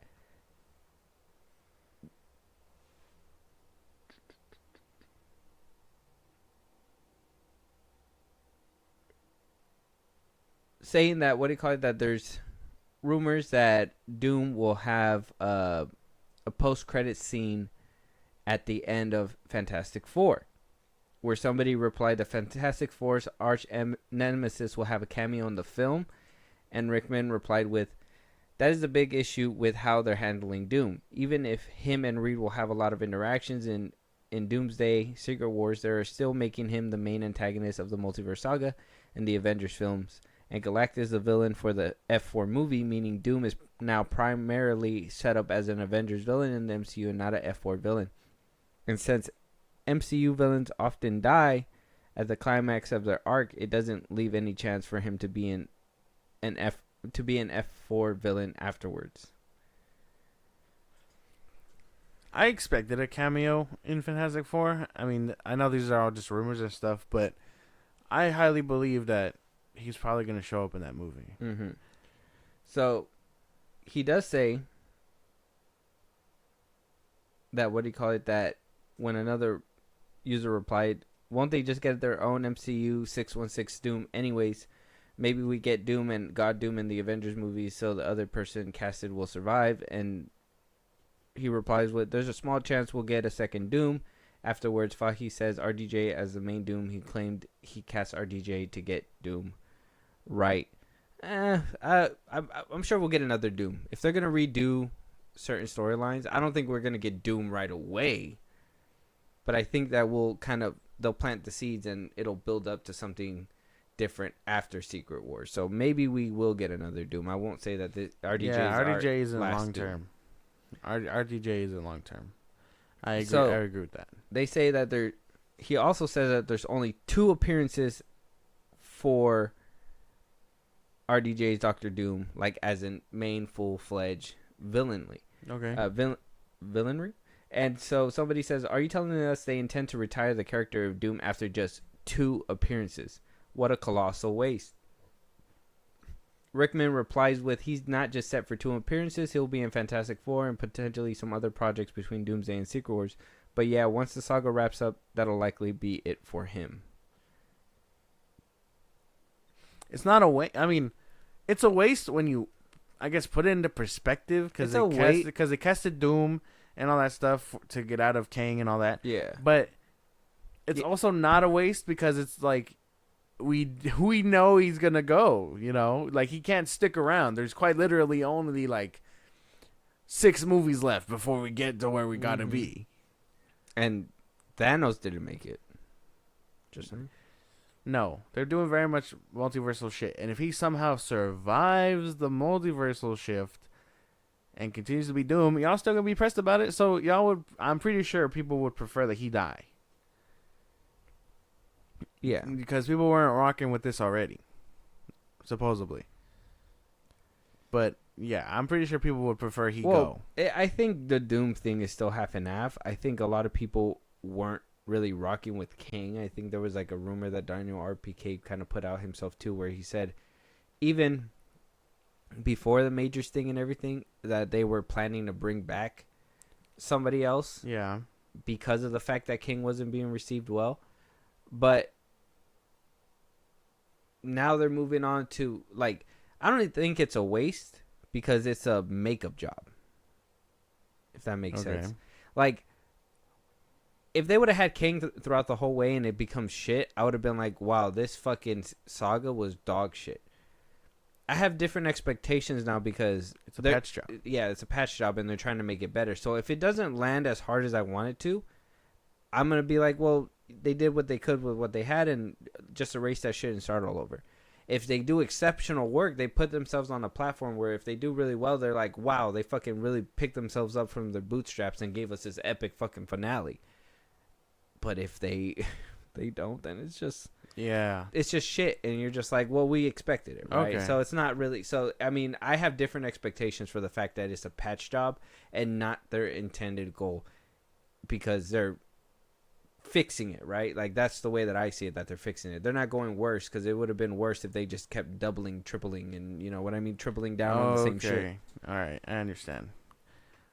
Yeah, I don't know. I mean, I kind of agree with you. Because in that sense, like, yeah, he's meant to go. He's meant to just be, like, a filler spot. Mm-hmm. So I understand. I wouldn't want him to stick around anyway. Yeah, I don't. No one is expecting him to, like, last Secret Wars and then But continue. Does it feel kind of wasteful? Not really. In the grand scheme of things, yeah. Yeah, because, I mean, you got to think about it. They're going to use them for 2 movies, probably sprinkle them out like how he said. Yeah. And then just be done with them. Yeah, so when you look at it like that, mm-hmm. It's like, okay, they wasted Doom like that, yeah. But if you're going in depth about it, it doesn't feel like a waste because they're going to try and do what they can with him mm-hmm. before he dies. I mean, what did they do with Thanos, bro? Like, you just seen him in a bunch of post-credits. He never really interacted with anybody besides in Guardians 1. And then they... Cameo, fine, I'll do it myself, and then he finally shows up in Infinity War? Yeah, but it was always like, I think doing that, and then, well, even at the end of the 2012 one, yeah, with the whole Iron Man's arc starting there and seeing Thanos and stuff, you kind of felt like they're doing all this stuff, but there's a darker presence around. Exactly. And, like, we're supposed to have that with Kang, and now you have to set that all up. That's what I'm saying. With a opening Doom scene when Doom comes out, he needs to rip Kang in half. They gotta call Jonathan. Hey, we need you back. You're back as Kang. Yes. Shows up, rips his whole fucking Domski off, throws him, turns all the fucking Kangs to ash except for one. Tells him, make sure you keep your shit in check, or I'm coming for you. Lets him fucking go. Shows that guy mercy, and then goes about his way. Damn, bro, that's when I'm gonna be like, this motherfucker mean business. I don't know, because you can't tell me that you showed me a whole stadium, a whole coliseum of the same Kangs, and I mean, I could believe that Doom can wipe them all out because, to me, they're a bunch of fucking dumbasses. They're a bunch of all those Kangs were idiots. They got beat. One got beat by ants, bro. They're all stupid. They're all cheering in the stadium. Shameful. Like, oh, we're the best ones, but three are technically the best ones. Yeah, shame. But yeah, I'm not sure if I agree with the rumors, but a lot of them sound more logical because it's like, all right, yeah, if you put it into perspective, it's like Doom is only going to show up in a handful of things before we see him do and fight the Avengers. Mm-hmm. So understandable. These feel more like tied down than the Spider-Man ones. You get what I'm saying? Yeah. If they don't come true, I'd understand. But at the same time, it's like they feel more like real and more possible than Spider-Man ones we just read. Mm-hmm. I mean, either way, they're still rumors. So yeah, still don't take believe it with a grain of salt. But let us know what you guys think. Where do you think they're gonna take Doom? Are you upset that they're gonna waste him in a couple of films? Are you okay with RDJ making his exit? I mean, I'm kind of okay with it. I think we're good. Yeah, no. When do you think we'll see him though? Got to be Spider-Man 4. F4. Fantastic Four. That's when we'll see him. Yeah. F4. probably Spider-Man 4. I mean, they got to build a relationship. They got to start sprinkling him in. Ooh, how poetic would it be if, like, in his second trilogy, he shows up in Spider-Man 5, and it's not, because I don't think Spider-Man 4, if they're going to do that whole symbiote nonsense, that's going to be a handful already. Yeah. You can't put Doom in there. But if they do it in Spider-Man 5, how poetic would it be? It's like second trilogy, but he's in the second one now as your villain instead of the first one as, like, your mentor. That'd be crazy. It would be kind of crazy. It seems like something the MCU would do. But, man, I'm just, like thinking about it, none of these movies have anything to do with him outside of Fantastic Four. And, I mean, to be fair, neither did the ones that had Thanos. But that's not even the villain. Galactus is the villain. Fantastic Four, yeah. Doom is not the villain. Doom's going to end up helping out, I'm pretty sure, because it's going to be like, oh, we can't stop him. We're going to try and stop him. He's a smart person. He's a very smart individual. They're probably going to, like, I really hope this is true. So we can see kind of the relationship start here. Like, maybe if they're just like, oh, no, this Reed has always had beef with this Doom. Beef. And so, like, he's like, we're going to have to put our differences aside to try and save our Earth. And then they're going to end up discovering the multiverse and traveling and stuff because their Earth is going to go down. That's where my mind likes to go, like the creative part. But I know the MCU isn't that creative. So it's kind of like, what are we doing? Yeah, makes sense. Let us know you guys' thoughts, though. I want to know who you guys think. We already know who's playing Galactus. F4 is going to be rolling around. Where do you think you're going to see Doom next? Cameo, feature film capacity, let us know. We got a few films with RUJ, so soak them up as well as you can. And let me know if you agree with me with the whole Kang thing. I think Doom needs to come in and mean business. I think he needs to drop down that brass tacks. You feel me? Moving on, though, last rumor for Marvel right here. We got apparently Production Weekly confirming that Sam Raimi will be returning for Doctor Strange 3. Okay. And that not only will he be returning, but we are also getting a returning villain from the Doctor Strange franchise known as Dormammu. And that Production Weekly is apparently the actor playing Dormammu is Denzel himself, Denzel Washington. They got Denzel Washington. So that just tells me that he will not just be a floating head in this film, but he will be playing a prominent role where you'll just see Denzel being a fucking badass. If these rumors are true, take it with a grain of salt. Like I said, they're picking this up from Production Weekly. Maybe they're waiting for an official announcement, and these are just people hawkeyeing the fucking shit out of this news. But I mean, what do you think about that right now? I like Sam Raimi. I don't know about Denzel. Oh, only because we know what kind of actor he is. I don't know. An amazing actor. Is he above the MCU and superhero shit? No. You don't think so? If Christian Bale's not. Christian Bale wasn't a villain. He was. He was Batman. He was a villain, though. He was the Batman. But he was a villain in MCU. I don't give a fuck about that. Oh, shit. And then you're a throwaway villain. You mentioned that shit, and I was like, all right, until I forgot. Until you maybe remember. Why would you make me just back in the box? No, Gore. No, get back in the box. He was God butchering. Yeah, no, he wasn't. He butchered one god. It doesn't make you a butcher. He butchered the other god. You're a god screen. butcher part-timer, no? Okay, because I was thinking when we would see Dormammu, he would look like how he does in the comics. But if I understand that can be a little problematic because he kind of looks like a demon. So if they're getting someone like Denzel and he like shape shifting and stuff, I could be down with that. Like he's using this mortal shell to like roam around and stop Strange, and do shit. I'm down for that. Yeah. Raimi and Denzel together cooking. I've never seen that combination before. I don't think anyone has. The MCU is just making wonders happen. If this is real, now bringing back Dormammu, is he gonna remember the first encounter and just be like, "Whoa, bro, look, dog, I'm sorry that we went through that." Yeah, I don't know if you want to pull up a picture of what Dormammu looks like, but he looks like this. It kind of looks like he's a flaming like person. Oh, he kind of looks like a demon. That's what I'm saying. So if they're gonna give him a physical body, it makes sense because the MCU won't ride for anything else.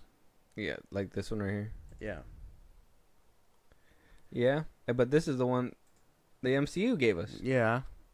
It looks nothing like that, man. Well, no, but I imagine they're gonna be like that's his true form, and Denzel is gonna be his like human form. Oh shit, that'd be crazy if they turned Denzel into this. That'd be like Ghost Rider shit. That's what I'm saying. But I don't think they're gonna do that. Otherwise, they would have changed him. Cause he don't look like a demon. Yeah, he does. I mean, kind of, but they could make him just look like Ghost Rider type shit. Flaming Skull. Maybe he looks a little similar to Mephisto, and that's the problem I think the MCU will have in places like Japan and stuff. So they're probably not gonna go that route. That's true. That's why they probably did this to him. Yeah, they made him like they made him the actual realm of darkness or whatever. But if he's like manifestation of the actual dark realm, and then he's just using a human body or whatever to like roam around and it's Denzel, I could get behind that. I'm down for it. Yeah, no, it sounds pretty solid. I'm 100%. But again, like I said, I'm more creative than the MCU is, and I like to think. He said I'm more creative than the MCU is. Yeah, because this, I will say this right now. This is not creative. This is like bland. I mean, not to be like, oh, I could do better, but comparatively speaking, this to that, nah, that's different. Like this skull right here is just looks 10 times better, and or whatever it's supposed to be. Yeah, him coming back though. I'm okay with that. Maybe flesh it out a little bit more. I would have preferred it if what's his name was also back too, but Wanda killed him off screen. What's his name? Oh, Strangest Friend or whatever. Yeah, he didn't die though. They said that he died. They said that like he died in like a deleted scene. Yeah, but that means that he's still alive. I don't think so. Yeah, we would have seen him already. That's why they deleted the scene, because they were like, well, what if we can bring him back? I don't think they're gonna. And they did. They brought him back for Multiverse of Madness. Yeah, but that wasn't him. It was someone else. But it was him, but not him. I need them to kill off Wong already. Oh shit! They're not gonna do it. He has to go. That's Wongers. Yeah, but he has to go. That'd be Wongers. Yeah, but he has to go. Where? Die. Heaven. He has to go to heaven. No. Why? What do you mean? So Strange can Shangri-La. Shangri-La. Shambhala. What are you talking about? No, they go to Shangri-La. When they die? Yeah. No. Because, warriors go to Valhalla, right? Right? Mm. We go to heaven, right? Right. We believe that. But they believe they go to Shangri-La. I don't know about that. Yeah. Okay, but like for Strange to become the Sorcerer Supreme, he has to choke. He should have choked in Multiverse of Madness. Wanda should have had his ass. But it didn't happen. Yeah. But he has to go for Strange to get that title. That's true. I thought think about it like that though. I thought Wong was gonna die too. I thought when he fell off the cliff that was gonna be it, so Doctor Strange could get the title back. So like it'd be like Doctor Strange 3, the Sorcerer Supreme, and then he becomes the Sorcerer Supreme. Because right now, that title doesn't exist for that man. That would have been a crazy twist. Like they were kind of setting up Wong to be like that Nick Fury of the MCU, but then he ultimately fucking dies in Doctor Strange 2. That would have been a crazy ass setup. Yeah, but like I said, I'm spitting out these ideas, and they're not listening. Exactly, they're not listening. Let us know, please. Tell them. But let us know what you guys think. Doctor Strange 3. We got Sam Raimi returning. We got Dormammu returning. Supposedly, Production Weekly. We gotta wait for an official announcement, but for right now, it sounds like exciting stuff. Denzel Washington as Dormammu. I'm okay with this. Let us know what you guys think. Moving on though, we got a few trailers to react to. Great stuff, great moves. First things first, we got Nicholas Hoult again. We got Nicholas Hoult after we got him in the last episode with Juror number 2. Juror 2. Now we got him again with Jude Law. I know what you said about Jude Law. I like Jude Law. No. You said what you said about Star Wars show Skeleton Crew. Skeleton Crew. Yeah, you said bad things for the show. I like Jude Law as an actor. Okay, that's insane. All right, you know you're not listening to what I'm saying. No. This is called The Order. Order. Am I tweaking? I thought it was called Deadass. I thought the title was on the screen already. I was gonna be like, Vertical. That's a crazy ass name. No. That's a production company. That's a production company. That is a production company. So this is called The Order, starring Jude Law and Nicholas Hoult. Not too much of a synopsis down there, so we'll just jump right into it and give a reaction. Let's go. You know, in every revolution, someone has to fire the first shot. Open the safe now! Now! Let's go!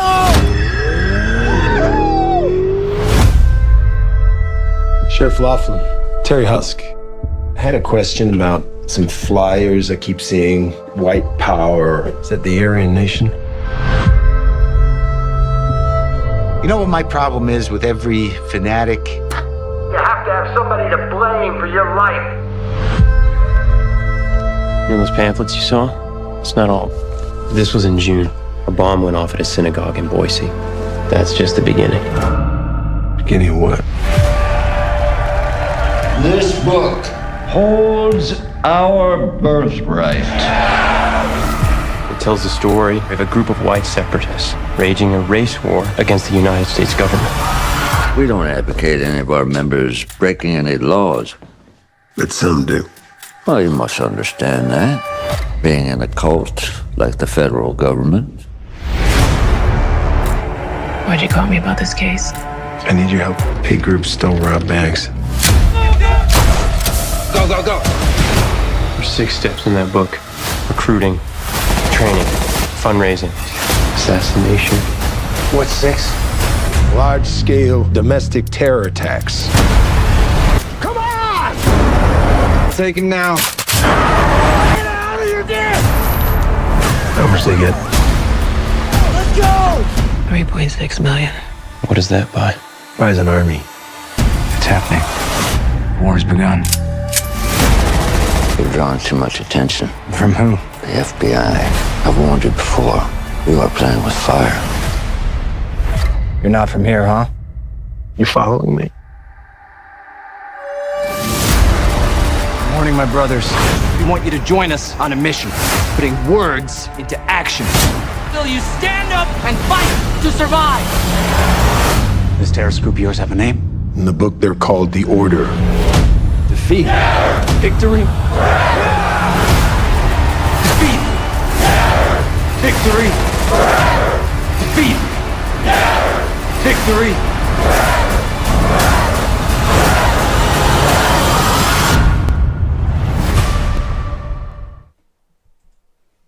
That look good. He's playing a racist. Nicholas Hoult. This is. I feel like every actor does this kind of thing at least once. Adam Driver did it. Nicholas Hoult is doing it.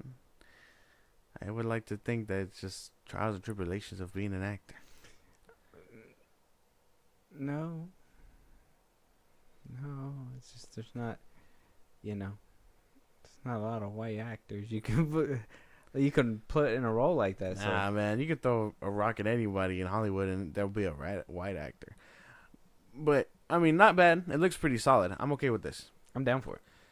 Nicholas Hoult is coming up, which is odd because I wasn't expecting it. Nicholas Hoult supremacy, bro. Yeah, this man went from Fury Road, shout out to Fury Road, to where he is now. Yeah. He's like I personally thought he wasn't gonna keep going. I didn't think so. But either. he chugged along, and he said, "I'm doing it." And he's giving acting chops like that. And then, like I said, we did react to his other trailer as well, and the other Juror Number 2. Yeah, and that looks like it's good too. So, and he was good in The Menu.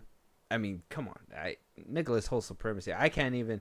If I'm looking forward to Superman, I'm looking forward to his Lex. Okay. I got no input on his Lex, but I think everything else he's doing is pretty cool. Man, you could lock up like that, but he's He's doing amazing work. Yeah. You can know he's gonna bring some good shit to Lex Luthor. Sure, but I haven't seen it yet, so I don't know. Everything else I have seen looks pretty solid though. Sorry, he cracked open his can of haterade today. No. Yeah. No. The second can. Check out the trailer. The Order is on YouTube right now. Let us know your guys' thoughts. If you're not watching it live right now, or if you want to rewatch it right now, go check it out. Go check it out. It's okay. Or wait until the episode's over. Moving on, we do have a Netflix film. This one,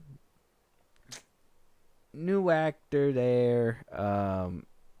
It features two MMA fighters, John Jones and George St. Pierre, making their debut in a Netflix film called The Cage. It's supposed to be a UFC kind of like, fighter film.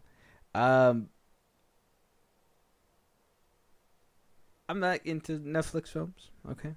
I don't have a lot of faith in this trailer. Even this opening little cut scene that I see right here just breathes no faith in it. I just wanted to see it comparatively speaking to like big major films. Like obviously we see like Southpaw and we saw Roadhouse where he had a little bit of scenes in the UFC ring and it still looked really good. I wanted to see if this will draw our attention or not. I know it's very wishful thinking, but then you also watched a Netflix film with Bradley Cooper in it. So I mean, that one was good. I loved it. That's what I'm saying. That one got theater play. I like Extraction. So I mean, we could be, in the midst of something great here. I don't know. I didn't like that you did that. Okay, you don't get to call me out for something and then be like, you're a little funny. But I mean, I kind of, no, you don't get to do that to me. No. But I had to test the waters to make sure we're on the same boat. No. I'm simmering now. This is not enough. But I think this could be nice. Don't count out all of them. What is it? You can't get me because I got myself. Yeah. You can't get me because I got myself. Let's get into the trailer. Okay. Left hand, right hand, left hand, right hand.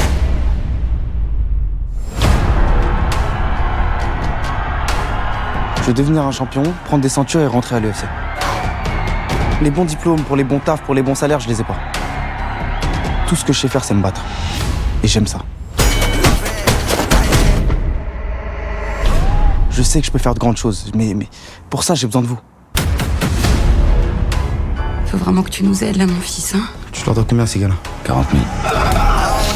Okay, I didn't know it was in a different language, so it automatically disqualification. Look, I know it's live, and I don't give a shit. I automatic disqualification. Okay. I can't do this, bro. I'm sorry. And it's a show. Yeah, and it's a show too. I mean, that's not me, bro. I'm not watching a UFC show. No. I will be honest. Yeah, no. I'm cool with that. I'm cool with acknowledging that shit. It is a different language and a Netflix show. We're not doing this, bro. That's not. I just had to. Yeah. All right, but at least we're at least we're honest about it. I'm not gonna watch anything like this. I like fighting movies and all that stuff. I like the one with obviously you have Southpaw. You did say Roadhouse earlier. Like, they're nice. They're cool. But I'm not gonna watch a show about it. It's not gonna work. It's not gonna happen. This comment says, "Bro, looks like the Stephen Curry and John Walker had a kid." That's fucked up. So this is Creed, but in MMA. Not even Creed. Creed spoke English. All right, we're moving on. Yeah. Check out the trailer if you like it. Another Netflix documentary came out though. One that I potentially might get into. We do know of this thug, this fucking gangster, right? Kicks it with the likes of like Snoop Dogg and the rest of the crew. Okay. We're talking about Martha Stewart. Martha Stewart is getting her own Netflix documentary. We're gonna be able to see her life, the thug herself, right? The gangster, the triple OG. Okay. Martha Stewart. If you don't put some respect on her name, sir, I can't even tell you. I know who she is. I don't know her life story. Let's check out this documentary. Okay. There's a little trailer, and we'll see if you get a little interested in this thug story. What does it mean to be the first female self-made billionaire in American history? If there was ever the original influencer, it's Martha. The hardest thing is to retain cultural relevance as an older woman, and she's done it. I was considered crazy, but it worked. She was preposterously perfect. Perfect little pattern. Perfect. Things look fabulous, but are they? Young women, listen to my advice. If you're married and your husband starts to cheat on you, he's a piece of shit. Get out of that marriage. Didn't you have an affair early on? Yeah, but I don't think Andy ever knew about that. I'm strict and I'm demanding and I'm all those good things that make a successful person. In the business world, that's a great trait for a man. But for a woman, she was a bitch. All of that did inspire me tremendously. I was on the top of the world. And then the worst thing that could possibly happen happened. Martha Stewart was indicted on criminal charges. This is a targeted prosecution. It's what we're calling a bitch hunt. I was a trophy for these idiots. I was dragged into solitary, no food or water. Those prosecutors should have been put in a Cuisinart and turned on high. I had to climb out of a hole. I am free. No ankle bracelet. You expected her to do something soft, but she went the other way. Smoking on Kush in a hot car. What is more important, a marriage or a career? You tell me. I don't know. The cookie cutter house and the cookie cutter life was not for me.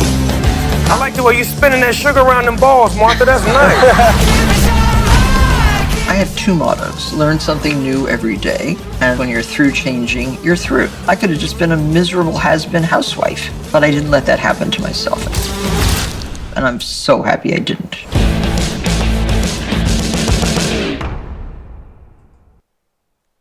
Snoop Dogg like her best friend?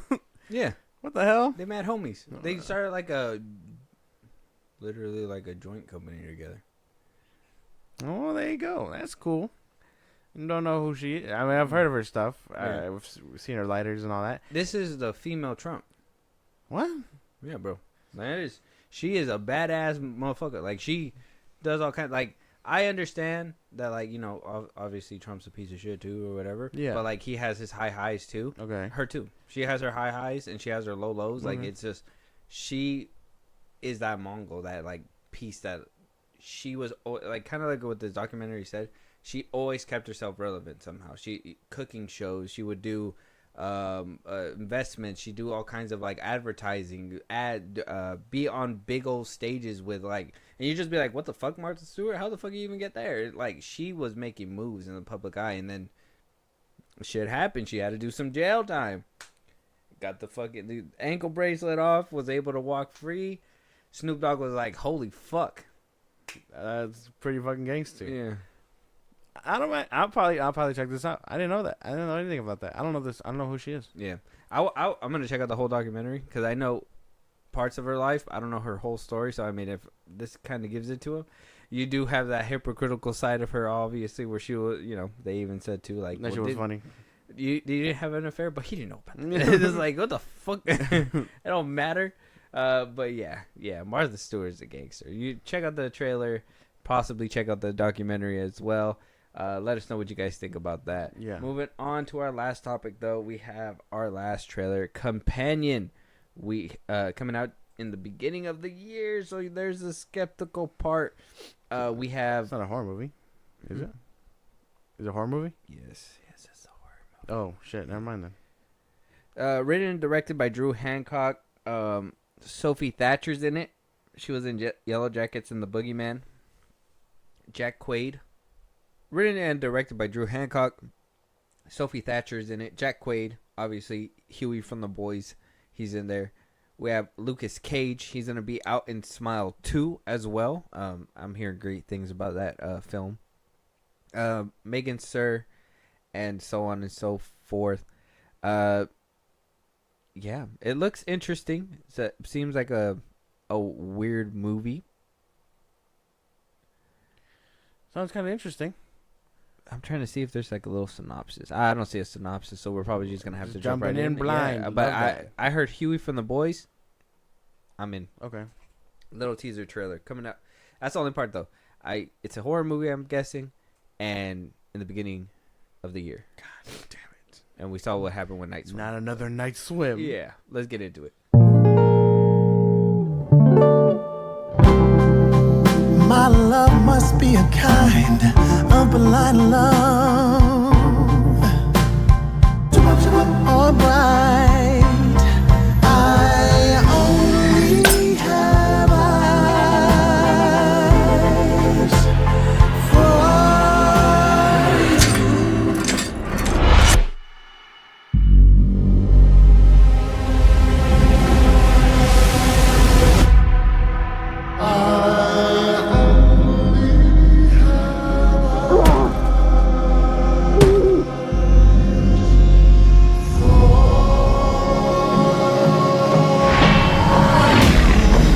It's going to sound cheesy, but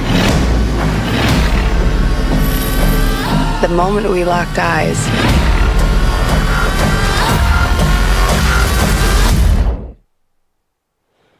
there was just a spark.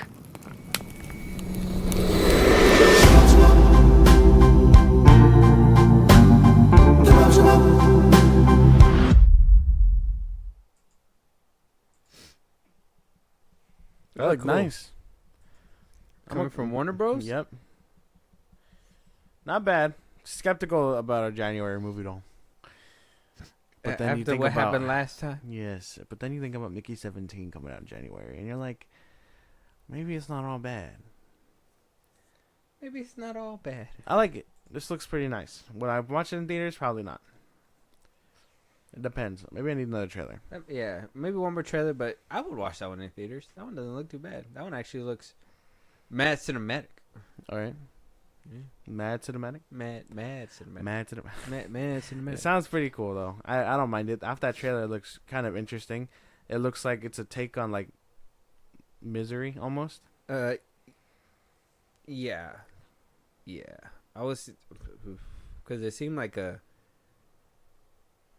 toxic relationship, like what's it called, Bonnie and Clyde. You know what I mean, like a take between Bonnie and Clyde and a toxic relationship where like they'll ride for each other but they also have their own problems on the inside too, so it's like maybe, I don't know, obviously just use the trailer and we're working with what we got. Yeah, but like, the vibe I was getting was that, okay, it's called Companion and I mean they're together but at the same time they're not together like one couple should be, so that's why. Like a toxic relationship on the inside, like, because a lot of people thought, like, what? I'm assuming that a lot of people thought Bonnie and Clyde really loved each other to the point where they rode with each other. But just imagine, like, the turmoil. Like, you guys are fucked up on the outside, and then even when you guys are together, you guys are fucked up on the inside. You know, like you guys are over here actively trying to kill each other too. Yeah, that's a cool take. It's not like Mr. and Mrs. Smith or anything like that either, though. Kind of in a way too, because you know they're just not spies. Yeah, they find out they're spies and shit. But this one, I like it. They're nothing but murderers. This is nice. I'm okay with this. Yeah, looks pretty good. But January release, so gives you the skepticism. Gives you the, dare I say, heebie-jeebies. Yeah. The Zoinks, Scoob. Yeah. On that note, with that being said, that is our last topic of this episode. If you guys are joining with us live, look, we're on Spotify, Apple, YouTube. We're all the platforms. If you want to listen to older episodes, they're out there right now. Go check them out. We're going to be doing live streams every Saturday at 10:30. 10 to 10:30. Roughly around there. We'll do our best to make the window for sure. If any pushback, we'll obviously let you guys know. Mm-hmm. For those listening to this after the fact, not during the live stream, Josh, let them know where they can talk to us, give us topics to talk about, where they can catch a live stream, and, you know, if they want to hear their voice on one of these episodes. Twitter, TikTok, Instagram at FilmBros Podcast. We post no episodes or we can hit us up there for any news or movies you want us to cover. Buzzsprout, links to the socials I just gave you. It's like a Patreon. You subscribe, you help the show grow. We greatly appreciate it. You can listen to us anywhere you get your podcast at FilmBros Podcast. Be part of the conversation, Twitch at FilmBros Podcast, because we are going live again. That would be very nice. Come check us out. Talk to us about things, movie related. And then you can subscribe to our YouTube at FilmBros Podcast when it's all said and done. Yeah, and with that being said, we'll talk to you guys on the next one. Talk to you guys later.